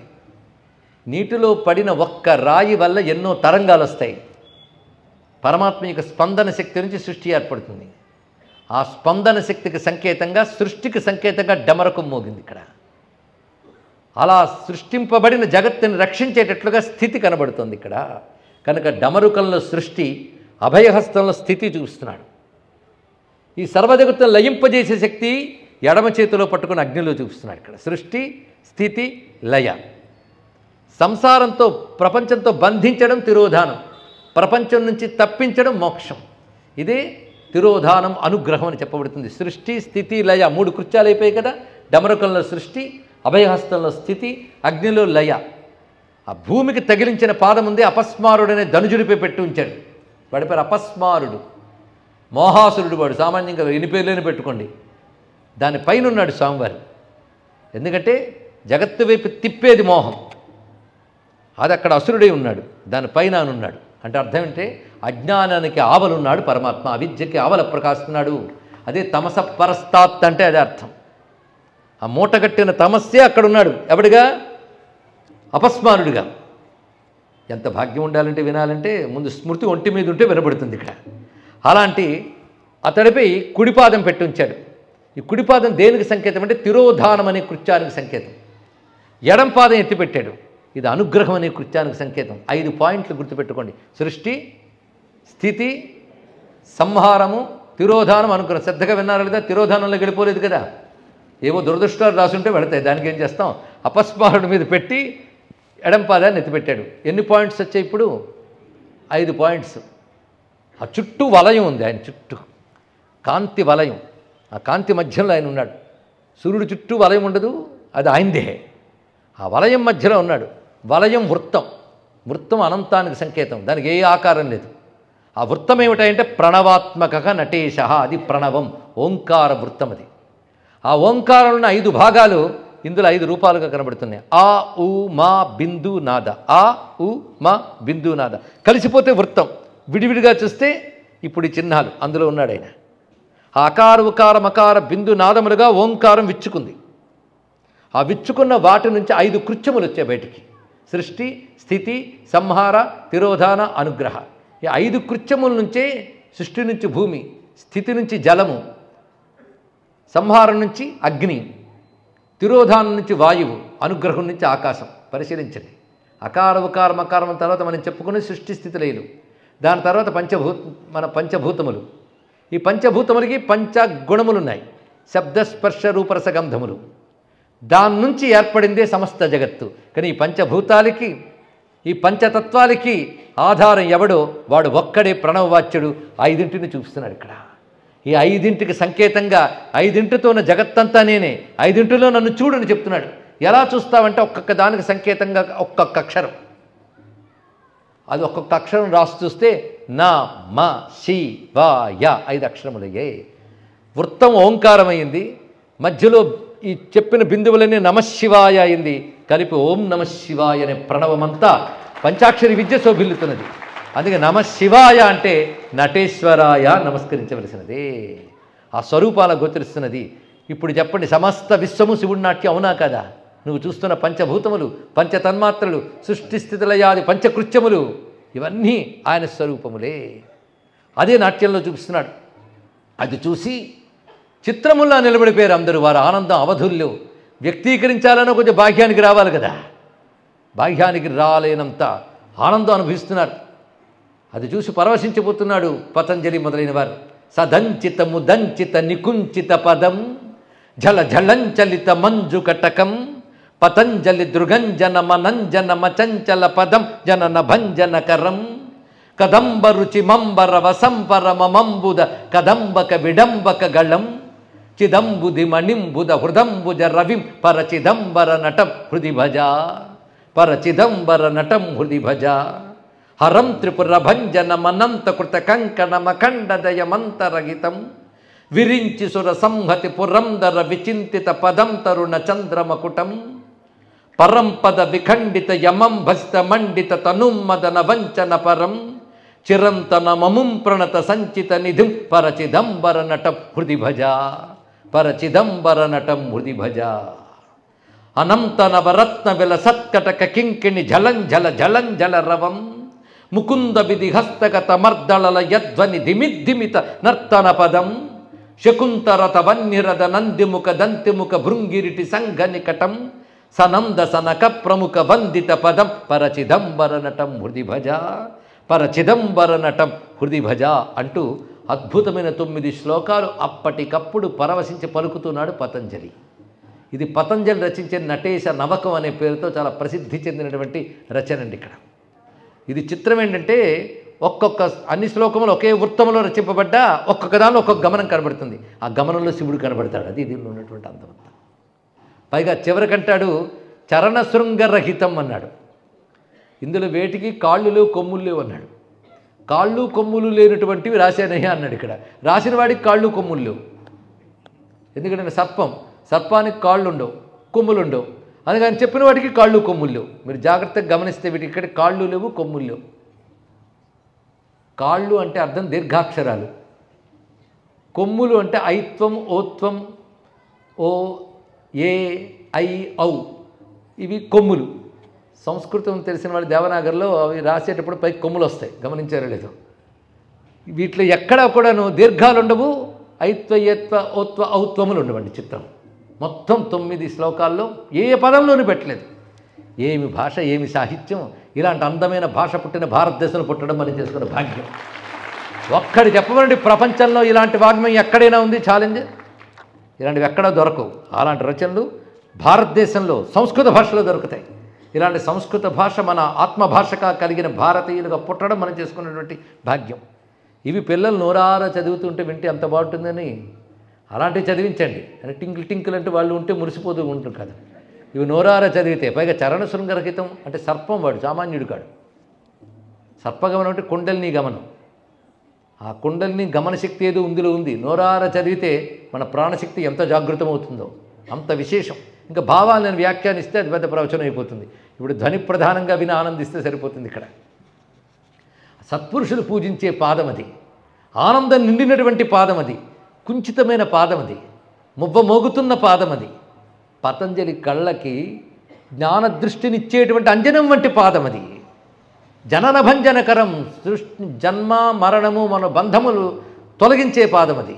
అటువంటి పాదంతో నర్తిస్తున్న స్వామి నిండైన మబ్బులా ఉన్నాడు.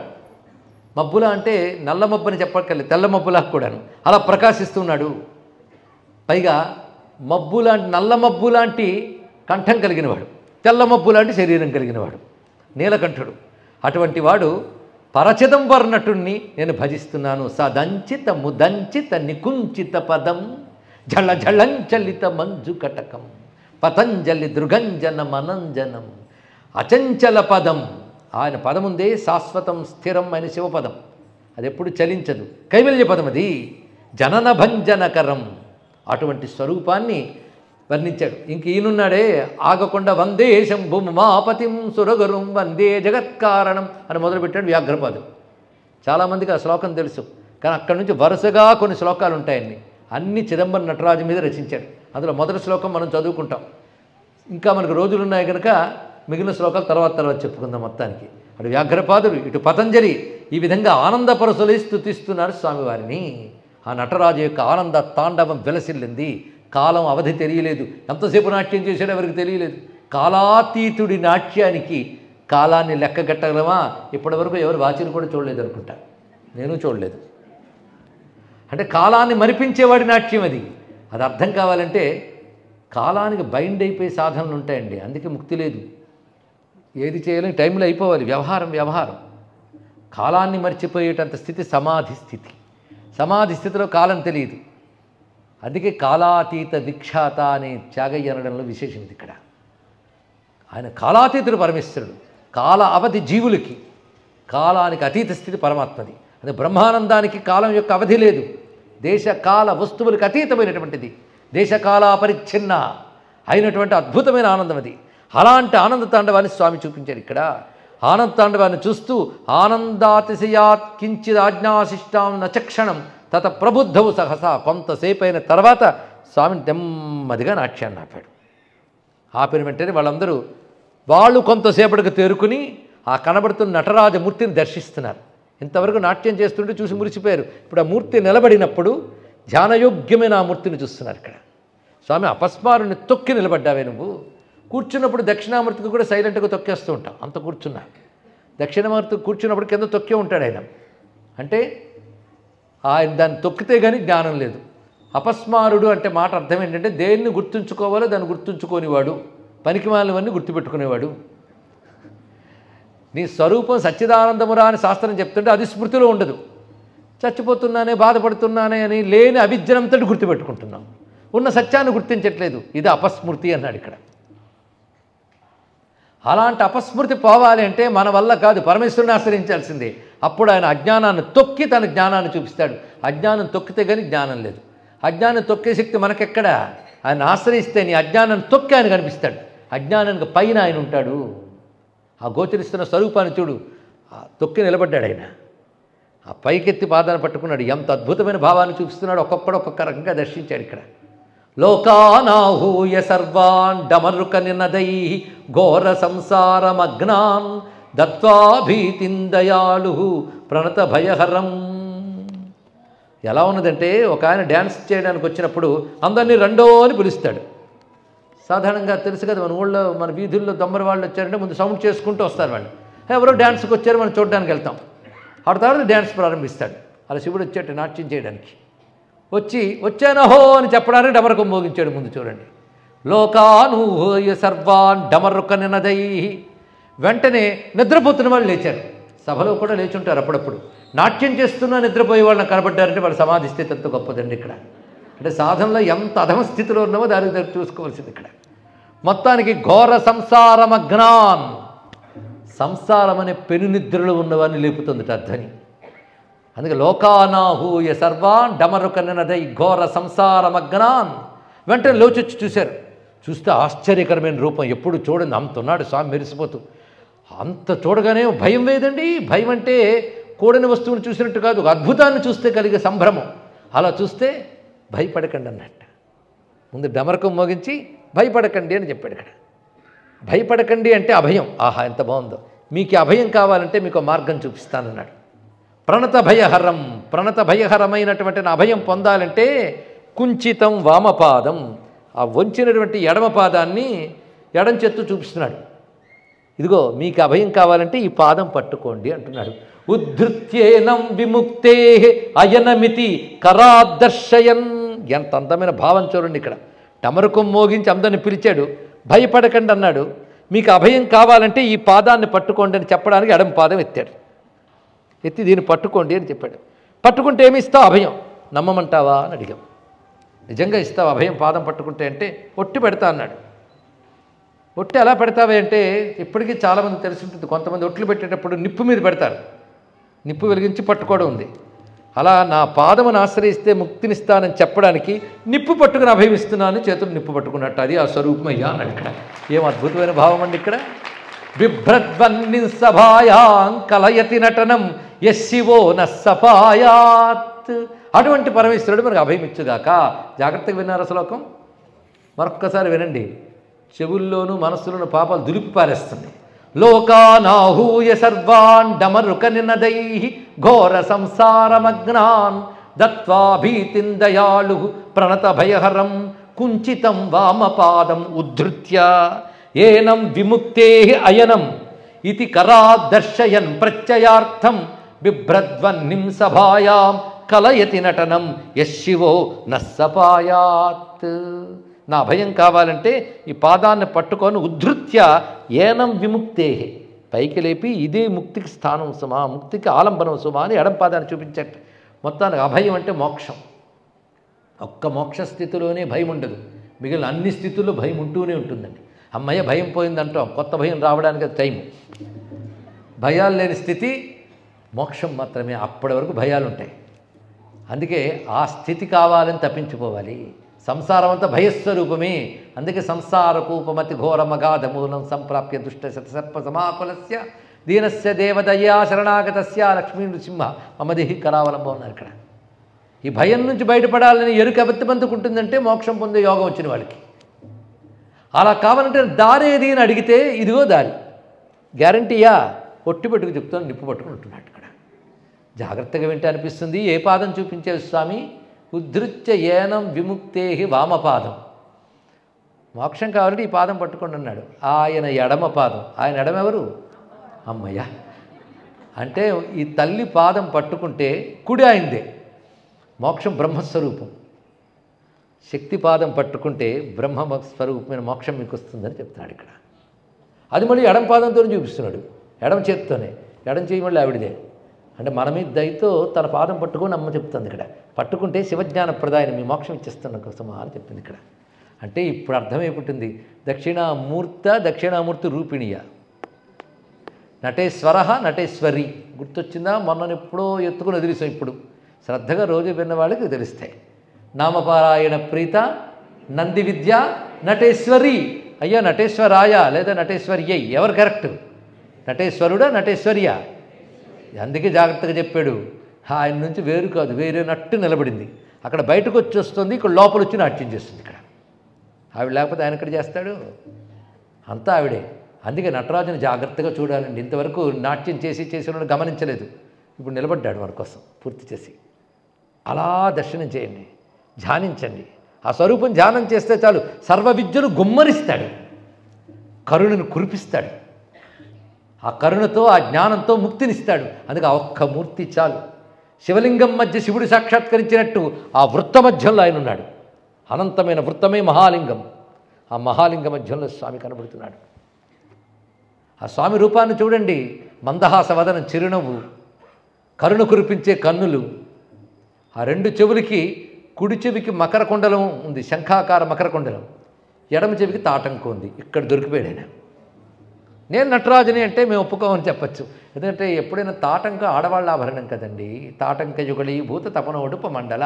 చెవికమ్మలు మగవాళ్ళు ధరించరు, పురుష దేవతలు ధరించేది మకర కుండలం. మా వెంకటేశ్వర స్వామి కూడా అదే ధరిస్తాడు. అను పురుషుని కర్ణాభరణం మకర కుండలం, స్త్రీ కర్ణాభరణం తాటంకం. మరి ఆ శివుడు ఏమిటి? ఎడమ చెవికి మకర కుండలం, కుడి చెవికి, ఎడమ చెవికి తాటంకం, కుడి చెవికి మకర కుండలం ధరించాడు అంటే లోపల సగం ఆవిడే అని చెప్పేశాడు అనమాట. కనుక అది శివశక్త్యాత్మకం నటరాజస్వరూపం. ఈ రహస్యం బాగా గుర్తుపెట్టుకుంటే అందులో శ్రీచక్రం ఎలా ఉందో రేపు చూపిస్తాం. శుక్రవారం కానీ శ్రీచక్రం తేకూడదు. గురువారం నాట్యం, శుక్రవారం శ్రీచక్రం. అదేదో కాదు, శ్రీచక్రం నిలబెడితే నటరాజు, మరొకటి కాదు ఇక్కడ. కానీ నటరాజుని నమస్కారం చేసుకుంటే నిలువెత్తు శ్రీచక్రం ఆయన ఇక్కడ. ఎలా ఉంది అంటే ఆ శాస్త్రం పట్టుకొస్తే మళ్ళీ చెప్పాలి. ఒకటి తెలిసిపోయింది, అందులోనే అమ్మ, అందులోనే అయ్యా. ఇద్దరిని చూసుకు అమ్మయ్య అనుకుంటే అడ్డం పెట్టుకోవాల్సింది ఇక్కడ. ఉభయులు కలిసి అక్కడే కనబడుతున్నారు మనకి ఇక్కడ. కనుక నటరాజమూర్తి శివశక్త్యాత్మక స్వరూపం సంపూర్ణంగా. వాళ్ళు ఉభయులు కలిసే. ఆవిడ లేకపోతే ఎక్కడ నాట్యం? పైగా ఆ తాండవం ఆవిడది లాస్యం. లాస్య తాండవ సమ్మేళనమే సకల జగల్లయ. జగత్తులో ఉన్న కదలికలు లాస్య తాండవాలే. తాండవం శివుడే చేయగలడు, పురుషుడు మాత్రమే చేయగలిగేది తాండవం. అంటే స్త్రీ కూడా పురుష వస్త్రమును ధరించి చేయవచ్చు, అది వేరే విషయం. కానీ పురుష కృత్యం తాండవంలో కనబడుతుంది, స్త్రీ కృత్యం లాస్యంలో కనబడుతుంది. అమ్మవారిది లాస్యం. నిజానికి ఒకే పరమాత్మ. తాండవం చూపించడం కోసం మగవాడి శివుడయ్యాడేమో, లాస్యం చూపించడం కోసం స్త్రీ అయి అమ్మవారు అయ్యాడేమో. శివుడు ధరించిన మాతృరూపమిది చిన్మయి గౌరీమాత, భవాన్ని దాల్చిన పితృరూపమిది మహాదేవుడి శివుడు. లేకపోతే ఇద్దరు అవ్వాలా? ఒక్కడిద్దరయ్యారు. ఎందుకంటే తాండవలాస్యాలు రెండూ చూపించాడు. తాండవలాస్యాలు ఎక్కడున్నాయి? ప్రపంచంలో ఉన్నాయి. ఉవ్వెత్తున ఎగసిపడి దూకే జలపాతం తాండవిస్తే నెమ్మదిగా హొయ్యలతో పోయే నదీమ తల్లి లాస్యం చేస్తుంది ప్రపంచంలో. ఉద్ధృతి కనబడుతుంది. తాండవంలో వృత్తి పేరు ఆర్భటీ వృత్తి. ఆర్భటీ వృత్తితో ఉద్ధృతంగా చేసేటువంటి కృత్యము తాండవము. కోమల వృత్తితో, దాని కైశికీ వృత్తి అంటారు, కైశికీ వృత్తితో కోమలంగా చేసేది లాస్యం. అందుకే లాస్య తాండవముల సమ్మేళనం అది ఇక్కడ. కనుక ఆయన లాస్యము చూపిస్తాడు, తాండవం చూపిస్తాడు. లాస్యం చూపించినప్పుడు అమ్మవారి యొక్క పార్ట్ ఎక్కువ, అయ్యవారు అందరూ ఉంటారు. ఎందుకంటే ఆయన లేకపోతే ఆవిడే చేయదు, ఆవిడ లేకపోతే ఆయనే చేయడు. ఇందులో ఎవరి ఇంపార్టెన్స్ అంటే రెండిటికి ఇద్దరూ కావాల్సిందే. లాస్యంలో అమ్మవారి ఇంపార్టెన్స్ కానీ శివుడు అక్కడ ఉండాలి. తాండవంలో అయ్యవారి ప్రధానం కానీ అమ్మవారు ఉంటారు ఇక్కడ.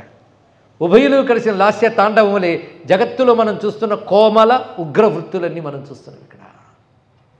తాండవం అంటే ఎక్స్టసీ, ఆనందం యొక్క విజృంభణం కనబడుతోంది తాండవంలో. విజృంభణం అంటే శషభిషలు లేవు, ఉపాధుల పరిమితులు లేవు, మాయల యొక్క పరిమితుల్లో తెర తెగిపడిపోయింది.